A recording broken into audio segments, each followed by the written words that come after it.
to share the journey that is still in the making, in the sense that we are in the fundraising process, we are in the establishing the project so far.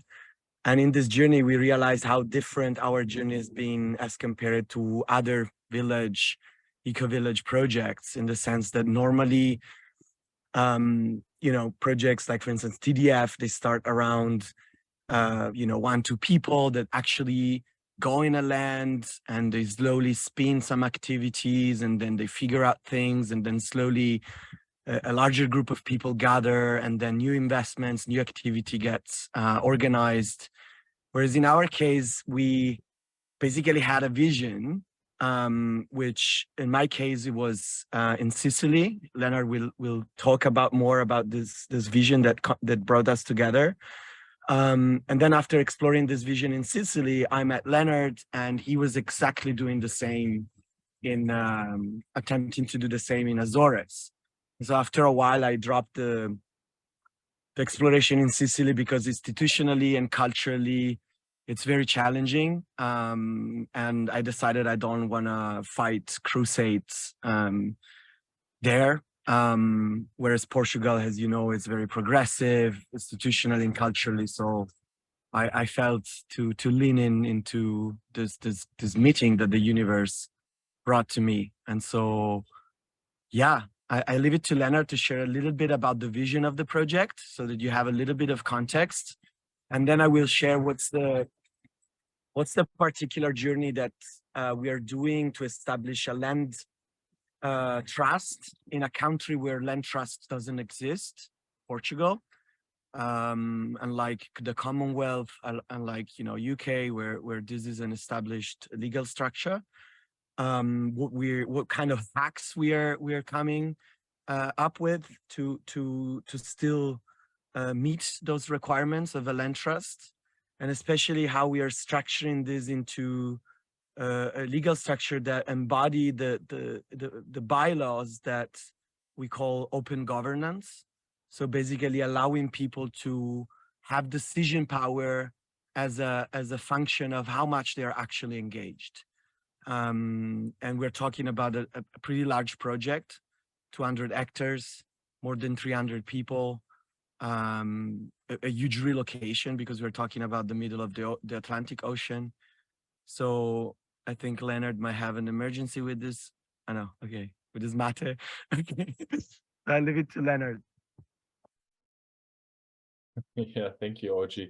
I'm already apologizing in case I have to jump up. I just brought my 2-year-old daughter to bed, and I'm sitting here with the baby phone, and I didn't manage to get a babysitter at this ungodly time, so I might have to jump and get her back to bed in case she wakes up, but so far everything looks good. Yeah, we want to talk a little bit about the challenges in our attempt to build a regenerative village project, and about the vision as well. And in a way, they are very closely connected. Oji and I have met in the personal development world, different workshops about collective development, relatively deep work around our paradigms, our value systems, shadow work, trauma work, and so forth. And from that context, it was where the vision for this project was born, where we realized that we all have deep desires to live in a different way, to live in a more peaceful, more sustainable, more regenerative context, but most of us are not aware what a huge step that actually is culturally and emotionally and neurologically. So many people have this sympathy for the beautiful vision of living in nature and generating our own food and having a net positive impact on our environment. But what we realized in the time where we started shaping and building the vision and inviting people into our context, into our birth process, is that moving into a fully regenerative paradigm and into a steward-owned project also really means profound transformation on the human side. So the idea of a steward-owned, a stewardship project sounds like it's just a fancy governance term that changes a few details around how we make decisions and how we relate to land and property, but it's actually a fundamental, deep cut into the very culture that we were all grown up in. And it's a fundamental cut into our relationship to property and our relationship to owning land, and the process of letting go of that idea of owning land and of moving into a paradigm where we are a steward of land, where we are aware that we are a guest, that we are a participant in a deeply interdependent ecological system that is not aware of any concepts like ownership and property. And that is not just a governance step, that is not just a legal step. And we realized that more and more as we started warming up to the idea that we don't want to do a traditional fundraising that includes institutional investors and grants and equity-based investors, but that we want to do a fundraising that is completely decentralized and that is driven from a community, that is having the intention to what's the word, to emancipate us from all institutional property and financial systems, and to really say we gather a group of private individuals, we give what we have to this land project and turn over its ownership to itself, so that we can all be a guest on a piece of land and be concerned with its needs and be nourished by its surplus, but take care of it as if we were fully aware that we are part of this living ecological family. And in the process of moderating this intention of decentralized fundraising, we became aware what we're actually asking from people, that we're asking people to give their private savings, their life savings, some of them even thinking about selling their house to fund this project. And we're not giving them any property in return.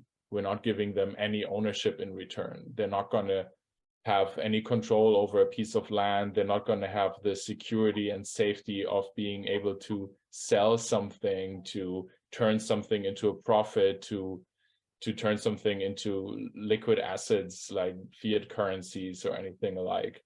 But we're basically asking them to give up the security they have built in a paradigm of extraction and capitalism, and trust that we are able to build a new paradigm that provides them with the security they are longing for through a completely new way of relating to environment, to food, to each other, to water, to the climate, to the forests we're living within.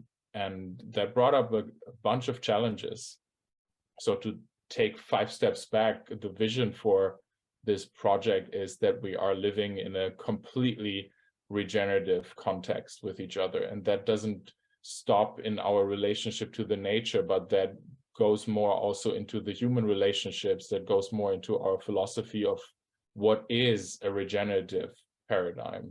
What does it include? And we have tried to boil it down to 3 essential aspects of life, which are creation, birth, sustenance, maintenance, and death and disintegration, and to really make space for all of these aspects, for the full cyclicality of life within one paradigm, within one village. So inviting women to give birth on the soils they're living on, inviting families to raise their children in a direct relationship with the food forests that are creating the sustenance for their lives, but also inviting people at the end of their life journey to be celebrated and accompanied into that expansion of consciousness they are facing, to be met with support and presence and attention in that phase of life where they deserve to be listened to, where they're about to pass on the wisdom they have gathered throughout their lives, and where we don't want them to be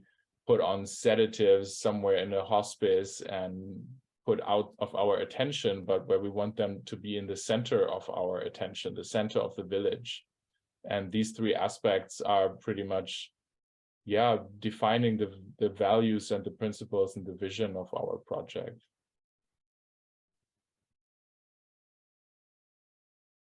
Maybe I'll make it short. Yeah, so that's the vision. Yeah, and after that, and Lennart first found this very nice opportunity to, while exploring the Azores. So maybe you want to talk about a bit about the lens and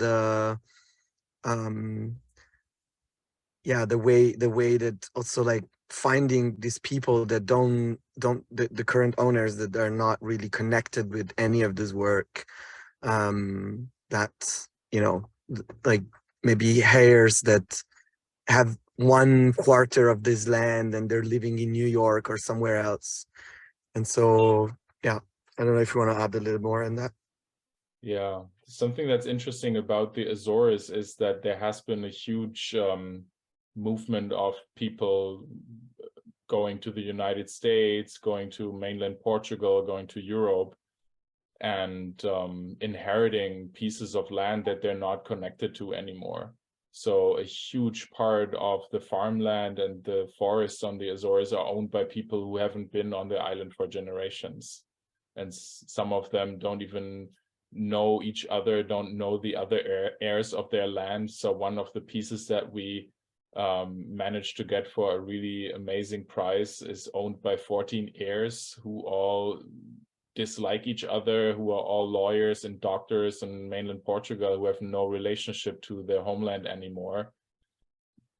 And that's pretty much the situation with all three properties that we bought together, these 200 hectares.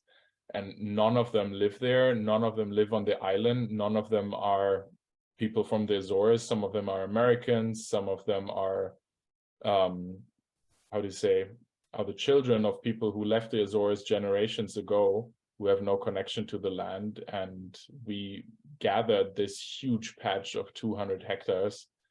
And now the first people from the Azores that are getting acquainted with our project are actually really appreciating what we're doing. They're actually really grateful and say, wow, finally someone buys this land who has an intention to actually relate to this land, who has an intention to involve the local communities again in what wants to happen on this land, who wants to steward these commercial forests that are pretty much containing of only invasive lumber species back into endemic, original, ancient laurisilva forests and biodiverse, thriving ecosystems. So far, the locals that have visited the land, that have gotten in touch with us, were really appreciative, really grateful, really supportive, and also really like offering their resources, their knowledge, their help, their network, their connection. So we made a very different experience compared to it. Sometimes these projects happening of a bunch of white people from Europe coming and going to an exotic country and buying with their abundance of financial assets land that the locals can't afford anymore, and doing something that doesn't involve the local cultures. We kind of bought land that somewhat got forgotten by the local people or got taken away from the local people generations ago, and is now being offered to be worked in relationship with them again. So we're having a really fortunate situation that everyone we're involving in this project so far is really supportive and really inviting us into their country. So yeah, maybe a few elements of is the layer of regeneration and reforestation. Lennart shared more about the, let's say, the human regeneration. So the need, the deep craving for having a community in which every step in life is acknowledged, is met in its delight, in its pain, and supported, which is something that we didn't really find in cities so far. And we struggle also to find in other marginal areas. So that's the first layer. The other layer is, of course, regeneration of the land. After the 70s, the Azores, but not only the Azores, have been reforested with an exotic species, which is a very good lumber wood. It's a cedar. It's called Cryptomeria japonica. Has nothing to do with crypto currencies. It's a redwood. It's actually beautiful. They're making. I just learned yesterday there is someone in Fayal that is making amazing surfboard with it. If you're into surfing, but it's actually really the island is full of it. Like if you go on Google Maps, you check Azores, every patch of forest you see there, it's basically Cryptomeria japonica. And this has gone for a while because it's very good for for profit, as compared to just pasture land. So these are the two normal usage of this land.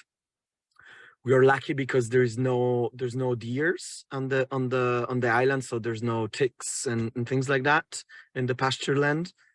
But yeah, so just recently the government of Portugal and the Azores are starting to incentivize people to recreate the Laurisilva biotope, which is the original primary forest of the Macaronesian islands, so the Azores, Madeira, Canary Island, and so on and so forth, which is of course much more diverse. And if some of, as you may imagine, is not something that you just chop all the trees and you replant them, because it takes a while, because there is actually life living in those trees right now, because trees are important for stopping erosion of the land. We're talking about a slop land, which is a crater, is a volcan crater, a dormant volcan crater.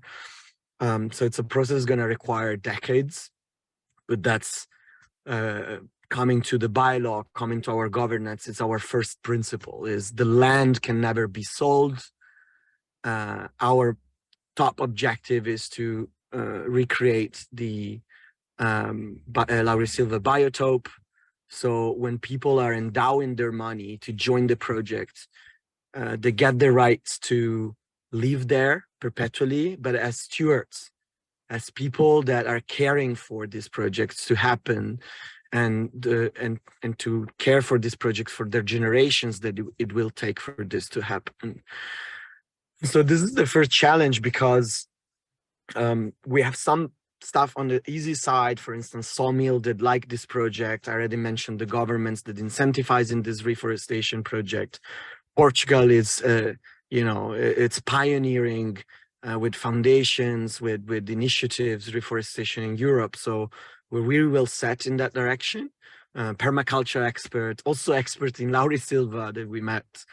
But the first challenge is like, how do you create a legal vehicle that can own land and at the same time is outside of these logics of profit and shareholder rights that normally allow you to liquidate your position and make profit out of your position. And so in Portugal, establishing a foundation, for instance, is not that easy, because it's been abused in the last decades. And so now it's very challenging to become a foundation. And so one of the things that we're doing is speaking with Terra Agora Foundation, which is hopefully in May, they will finally finish this very long process to become a foundation. And so Terra Agora will become the first foundation in Portugal that was only mission is actually to own land in behalf of other guardians, they call them. So we will be guardians if we establish a contract with them, and then they lease back the land to us for 99 years, which is the limit in Portugal.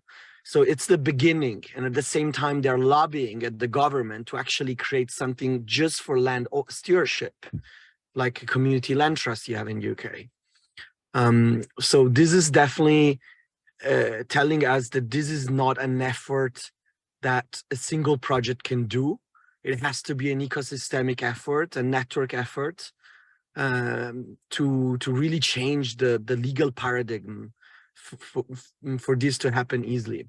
because in the moment you have this possibility, you also unlock different ways of financing these things, to protect these things, to grant rights to various stakeholders that are engaging in this kind of projects. Whereas now it feels like, you know, we actually Lennart is a lawyer in his previous life, but we're actually playing with Lego bricks of you know, of contracts and legal structure and financing system that we can patchwork together to reach what we want. And so we're going to tell you a little bit about this. The other thing is that in Portugal, when you establish an association, like let's say a cultural association, by default, an association is for profit. So you have to demonstrate that you're non-profit with all the tax and, you know, fiscal consequences of that. And so we are also in the process to do that. So maybe, Lennart, at this point, you can share a little bit, what is the process in Portugal to become a public interest organization, and what does it entails, and just an overview to give an understanding of what we're going through in that sense. Yeah, as OG said, in Germany, for example, there is a specific vehicle for a non-profit corporation, association, whatever. You just go to the notary and say, I'm starting a non-profit, or the same in the United States and many other countries. In Portugal, that doesn't exist. It's an exception to the rule. So if you plan to do something non-profit, you have to actually build a relationship to the government and apply, send a project plan, a proposal, have conversations with them, and prove that what you are doing is in public interest, not just non-profit, but in public interest. So it's not enough that you're planning not to earn money and not to give it to private people. You even have to prove that it's in the public interest. And thankfully, everything we're doing, we had our first conversations with the local municipalities, pretty much everything we're doing, all our goals, all our intentions are like the one-to-one carbon copy of the objectives of the local environmental agency. So we are expecting a relatively easy journey with this, but overall it still takes 5 to 6 months to build that relationship, to go through certain rounds of pitching, and then there has to be a positive decision by the government, by the vice president of the government of the autonomous region of the Azores, that acknowledges that your project is in public interest. But the advantage of this huge process is that from that time on, every government entity you're working with, every authority, every government offices acknowledges that you are an acknowledged part of the public interest, of the political agenda of the government. So whatever you need an exemption of, whatever permit process you need to go through as a public interest company, you have a much easier game, because you have kind of that pre-approval that what you're doing is for the good of the whole island, of the whole region. And in that way, it's a really good thing to have. Getting permits for the buildings we want to create, getting permits for the kind of activities we want to do on that land is going to be much easier after being a public interest company. And the geologist and the mayor and the architect of the local town hall told me everything would be much harder if you were planning to build a 5-star hotel. And that's, I think, a good expression of what's special about the Azores, is that they have a high level of awareness of where they want to go with, in terms of sustainability, in terms of supporting regenerative projects and becoming a real, not just a label, but a really sustainable tourism destination that really is concerned with the needs of their local environment. So they're not so interested to support big commercial projects and big hotels. They're much more interested in projects like ours. And I think in other regions that would have been the opposite, where having a big investor behind us that wants to build a nice profitable hotel would probably be a much easier process than starting a regenerative eco-village. that is non-profit and that is only working for the climate and the biodiversity and all these unimportant things. So it's comfortable to be doing this project with the support of a government that has understood that environmental sustainability and regenerative principles are the future and are much more important than economic endeavors and ventures. Yeah, so moving on, we want to share a little bit about the governance.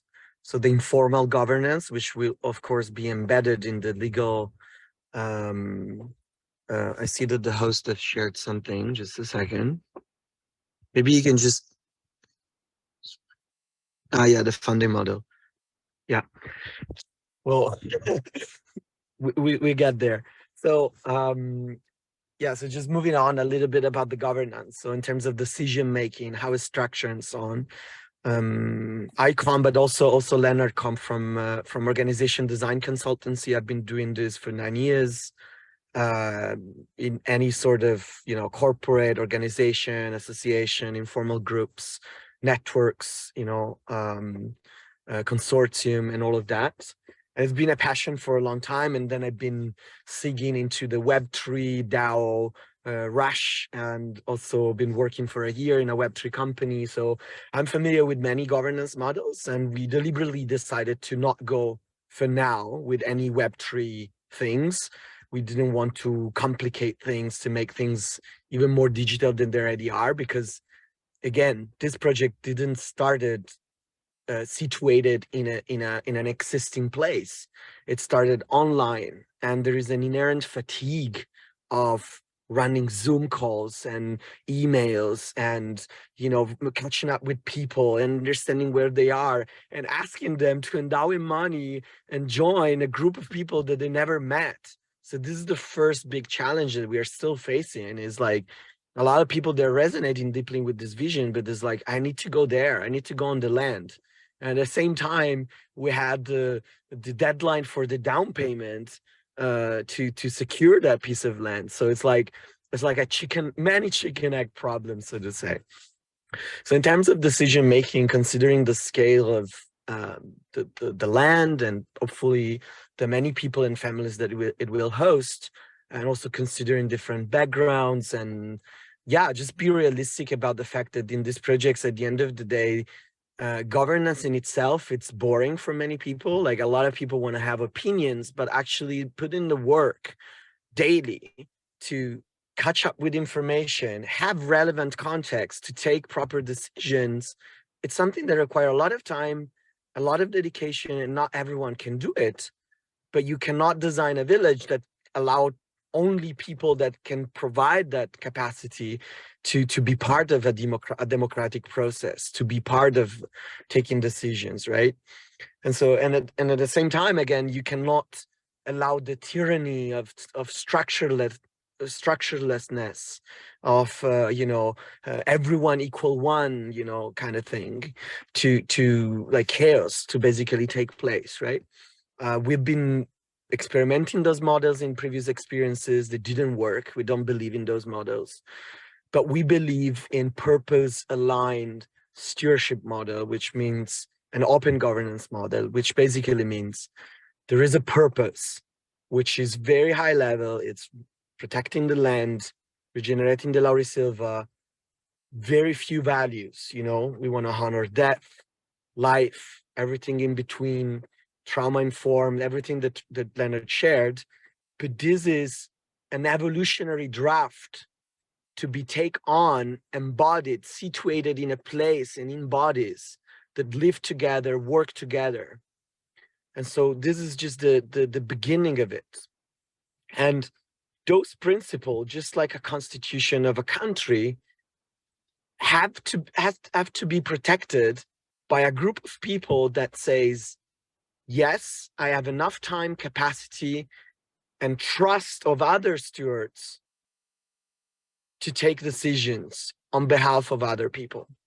And then other people that, of course, give the trust to this core circle, they have tools and mechanisms to become steward themselves, to put the work, put the attention, gather the context, gather the information to eventually say, yes, I have enough time not only to be someone living here, maybe taking care of the sawmill or the garden or whatever, but I'm actually interested in the in protecting the principles that brought us together.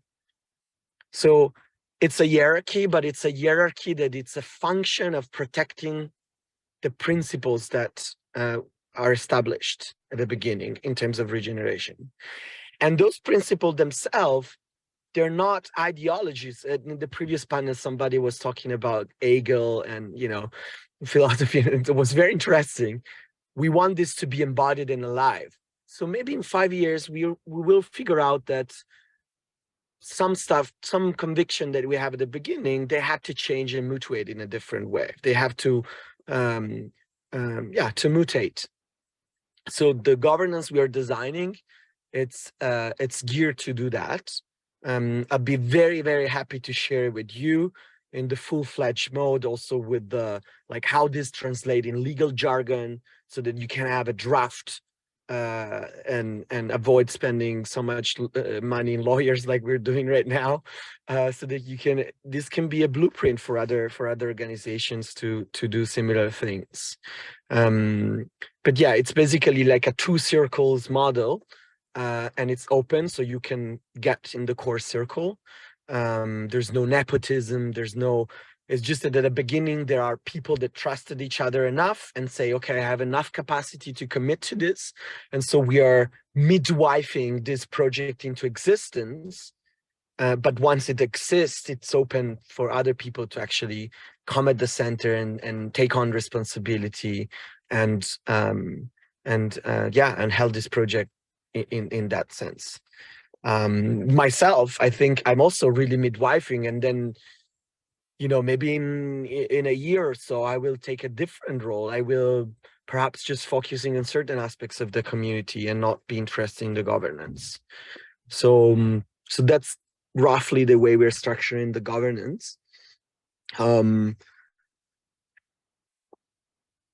Yeah, and the other complexity that we're figuring out with lawyers, and then maybe Lennart, you can share about the funding, it's how all of this sort of community land trust can exist whilst allowing people to live there in safety and security, meaning that if someone hurt themselves, you know, somebody fall and break their head, whose responsibility is that? And this is a conversation I've been having for so long with my friend Bea from TDF, because it's really, we're always like surfing this unclarity of like, is this an association or is it a house of friends?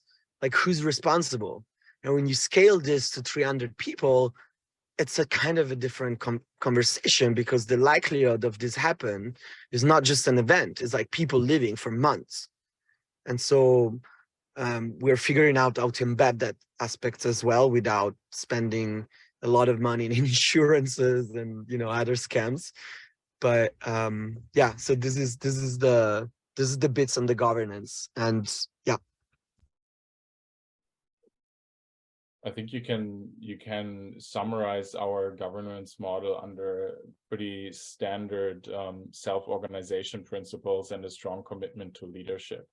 Like, we've seen enough things fail that are scared of stepping into leadership to really stand for a clear commitment to clear leadership, but also understanding the importance and the value of self-organization and decentralization enough to understand that this leadership circle has to be permeable and has to be accessible for everyone who wants to take responsibility.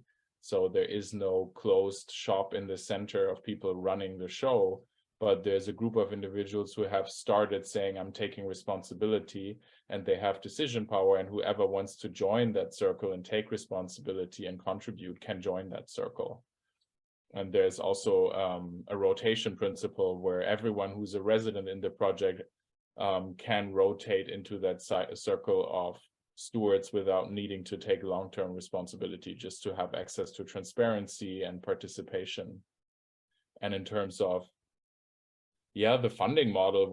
I mean, OG and I both come from a corporate background at some point in our lives. We've been both spending some time in the startup economy. We know how to create products that we sell to people with a lot of financial abundance. And in the beginning, we were thinking about, okay, cool, who are the big corporates who can extract value from this so that we can get their money to make this possible? And the more we've immersed ourselves in the vision of a regenerative paradigm, we realized we can't do that. If we do that, we have so many strings attached.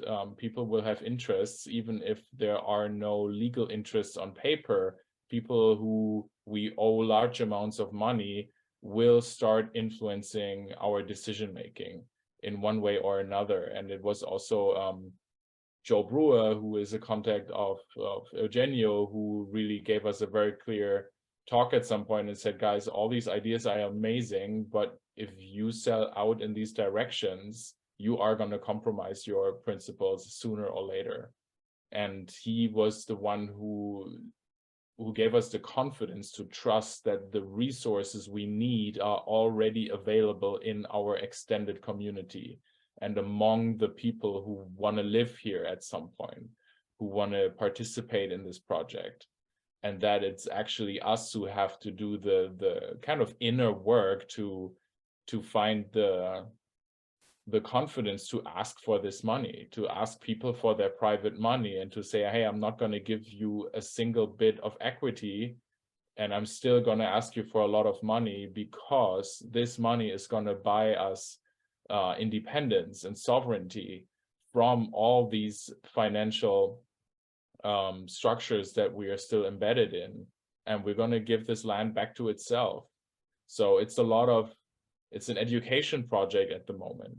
We're in close conversations with somewhere around 70 people. Some of them are here in this room right now to discuss, like, hey, what's a model that feels good, that understands principles of solidarity and ownership and emancipation, that feels good enough for you to say yes to wire a 5 or 6 digit amount to the account of an association and not get any ownership back, only get lifelong living rights on this land back. And so far, this conversation has been really beautiful and vulnerable, because we're running into all of the human conditioning we've grown up in, and all the ways we've been primed in how to source our security and safety, and our relationship to money, and our relationship to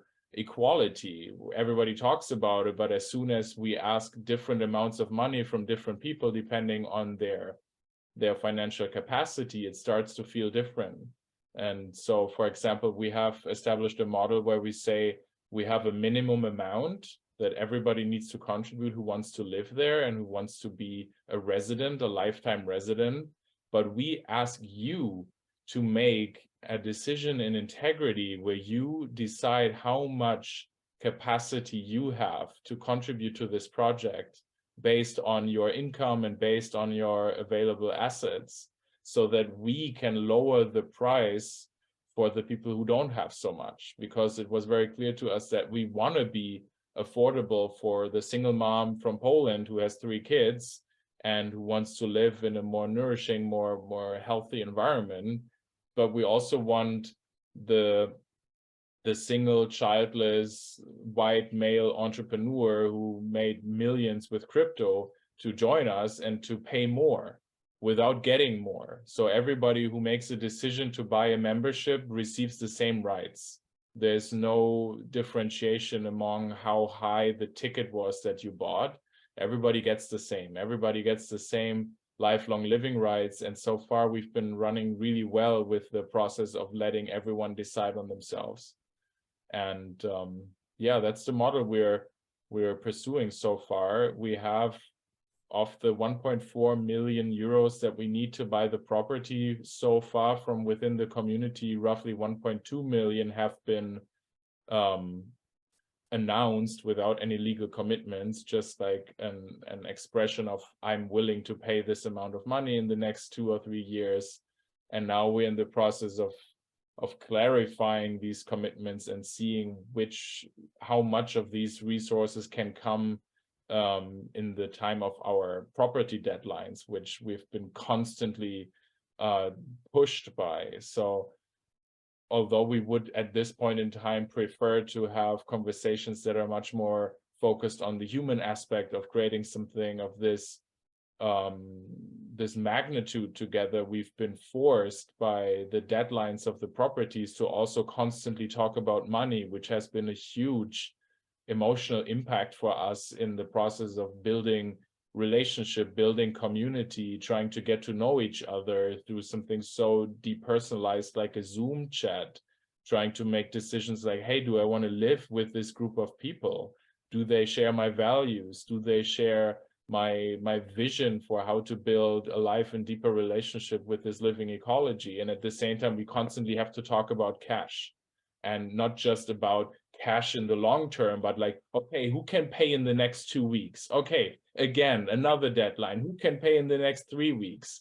And it's been really intense to hold that and to like moderate the energy that's coming up in a community that is so constantly asked for money while we claim that we want to leave the money paradigm. So we're dealing with a lot of contradictions. We're dealing with a lot of primal survival instincts. And it's been beautiful and exhausting. Like me personally, I cannot wait for the day where all these deadlines are gone and we can finally start putting our hands in the soil, start working with wood and plants and fruit trees, and get to know each other and touch each other and hear each other's breath and hear each other's voice and sound close body to body, and really do the work. Because although it's really exhausting what we're doing now, the real work is still ahead of us. I'm very clear that we will have decades of deconditioning and unlearning of all the cultural trauma we're bringing into this community ahead of us. So all of us who are showing up for this project will be on a beautiful roller coaster ride of relearning how to live together, relearning how to be in relationship with each other, with our food, with our water, with our soil. And that's what I'm actually looking forward to. But to do that, OG and I have taken accepted wearing the hat of moving these financial assets together so that we can emancipate ourselves and live on this land. Yeah, maybe since there are, I think, 10 minutes left, we can open to a little Q&A. If you have curiosities or questions, we are very happy to address them.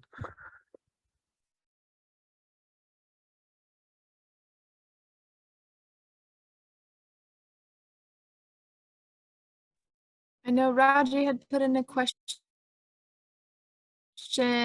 How did you guys find this opportunity? She was probably asking about how you guys connected to the land and the Azores, and maybe Raji, you want to clarify that a little bit? Yeah, you know, I'm noticing like there's a lot of synchronicities happening right now, and I'm noticing that, you know, opportunities are coming, or sometimes you have to go seeking them. So I'm very curious with you guys, were you guys going to seek this opportunity, or did it somehow fall in your lap? It was a bit of mixture of both.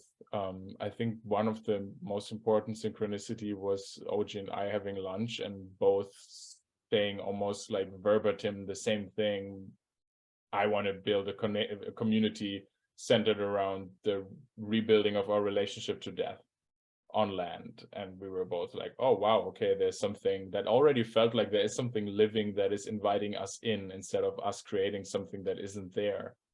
And it continued to kind of be in that flow where at some point I just told my partner, I think we're going to move to the Azores. I've never been there. I've never even seen a picture of how it looks there. I just had this strong feeling that I need to check out the Azores. And for the first time in my life, I researched real estate deals and searched for property and wrote a realtor and said, I want appointments for these 6 properties before I even touched land for the first time. And after 2 days on the island, I looked at this piece of land that we're now hopefully owning in a couple of weeks together, or that is hopefully owning itself again in a couple of weeks. And I just in a heartbeat made the decision and signed and put all my life savings in there and said, okay, this wants to happen. So it was a strong feeling of there is something that is birthing itself and asking us to midwife it, and just trusting and surrendering and jumping. So there was a huge amount of craziness involved as well, and irrationality to just say, like, I have no idea what I'm doing here. I don't know if this is going to work. I don't know where to get the money in the next 3 months, but I'm trusting.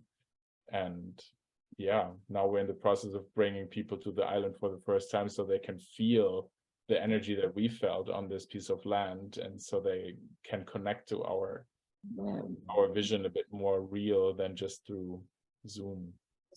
That's so interesting. I also had that same hit of the Azores. I've never been there, never even heard of it. And I started researching a little bit. So to hear your story actually really, really inspires me a lot. So I'm from Canada, and sometimes Western governments aren't the most trustworthy. And it sounded like to me, and please clarify, that basically they're offering a long-term lease on the land, and it seems like you guys are making a good relationship with the government. Is there any part of you that is afraid or worried that, 10, 15 years down the line, all of a sudden, they turn around and they're like, well, actually, we want to take the land back and do X, Y, and Z with it? Maybe I can clarify. Maybe I just can clarify the lease. It's not the government giving the lease to us. Is another organization that it's very well trusted in this rebuild network as well. It's called Terra Agora Fundação. So Terra Agora Foundation. They are finishing. It's going to be a huge celebration in May, this process to become finally the first foundation. And if we go with them, it's not certain yet, because we might be emancipated and do it by our own. But if we go through them, we will give the land to the foundation, and then the foundation leases it back to us so that we can organize the living community there and the stewardship community there. It's not the government. Got it. Yeah. Got it. Thank you. That makes sense. Yeah. Yeah, the Azores are a very particular place. I would say a very unique place because of many things. Their environmental conditions, their climate, the soil quality, but also the fact that culturally they are not really like mainland Europe, but governmentally they are mainland Europe. They belong to Portugal, but at the same time they're an autonomous government, so they can decide many of the things themselves. But they have Portuguese like quality of life and infrastructure, and they receive a lot of money from the EU and from the Portuguese government. At the same time, they make their decisions very independently of Portugal. And the ecology there is just very special. It's if you would be kidnapped and put out on the Azores and someone would lift your eye mask and ask you where you are, you would for days and weeks guess something different every hour. It's a mixture of so many different ecosystems and climates, also because for 500 years people have been bringing plants from all over the world just to see for the fun of it if they would grow there, and pretty much everything grows there. So it's a super eclectic mix of invasive and endemic species that are all growing like crazy. The soils are full of minerals because of the volcanic nature of the island, so you can grow food super easily there. At the same time, they have no relationship to organic food at all there. They've been doing very conventional agriculture there for 500 years, so all organic produce that you can buy there is imported by airplane, which is something that we want to change.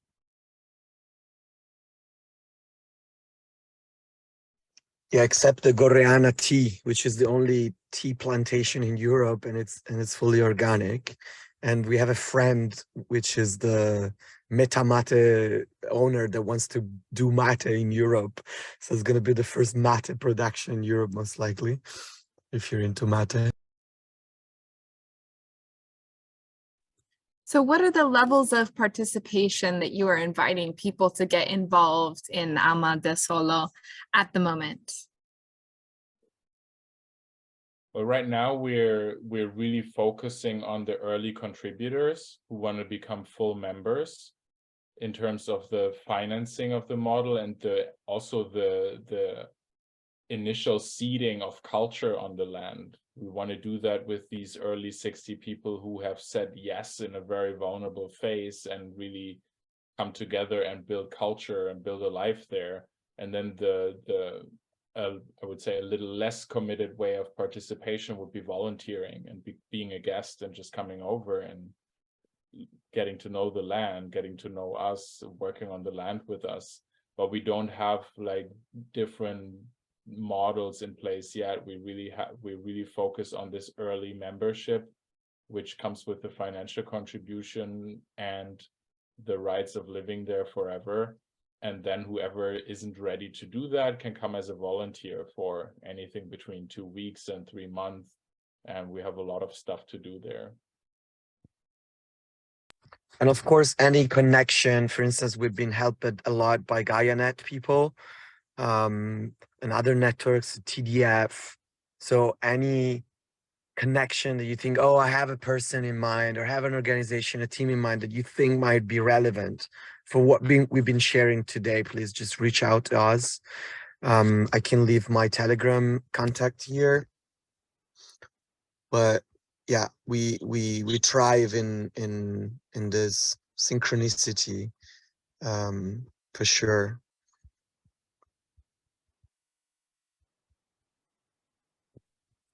Any other questions? Where are you guys living now? Each of you individually. So we're based in Berlin normally, but I'm in a process to relocate to the Azores, and I am in a pilgrimage in south of Italy, where my passion for rural projects started more than 10 years ago.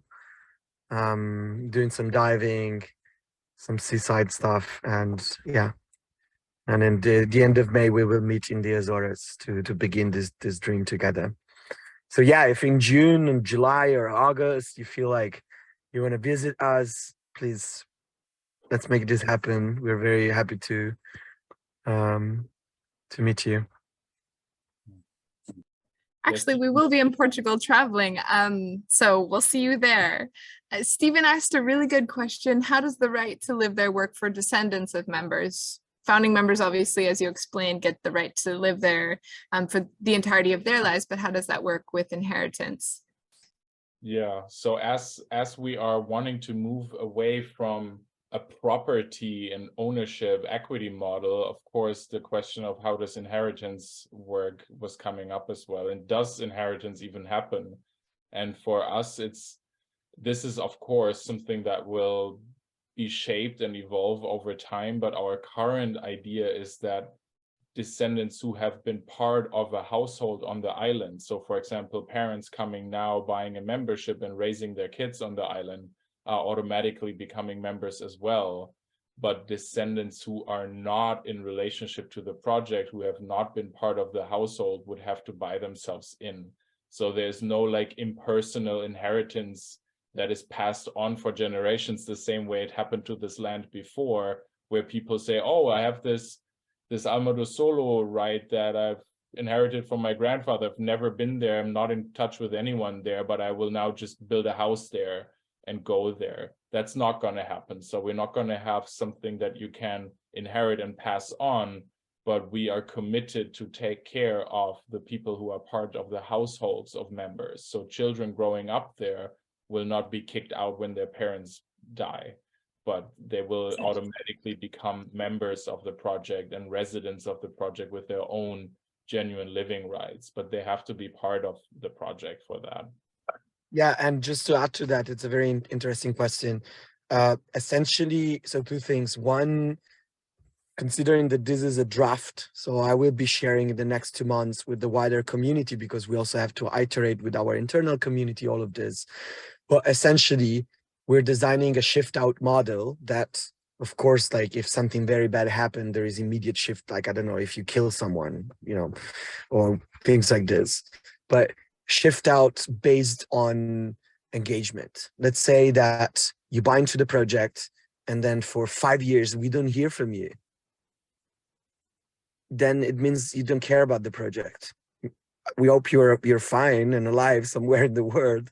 But what I'm saying is basically that we want to make shift out and permutation mechanism that allow people to say, look, this is not any longer aligned with me. I would love to shift out, or it's naturally, organically shifting out. And there will be opportunity if we have new people that want to join the project. So they will permutate their position. So that's something. So if you imagine this also applies to their kids.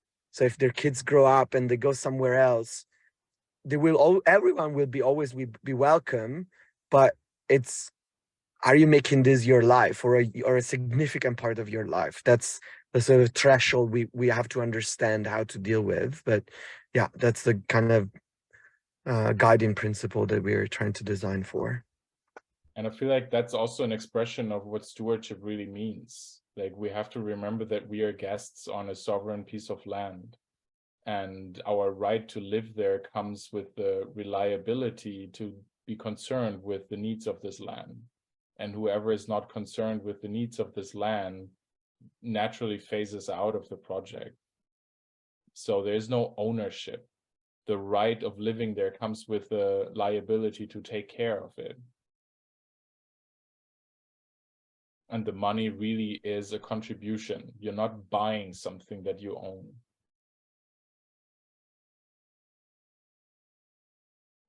Oh, beautifully said, Lennart. Lennart. That's not just true for the people we raise money from. That's true for us stewards as well. And of course, us stewards have paid the same amounts as well. So we're what's the word? We're abiding by our own rules. So whoever from the stewardship team now goes to Bali for 5 years and becomes an entrepreneur and doesn't care about the project anymore loses their living rights the same way.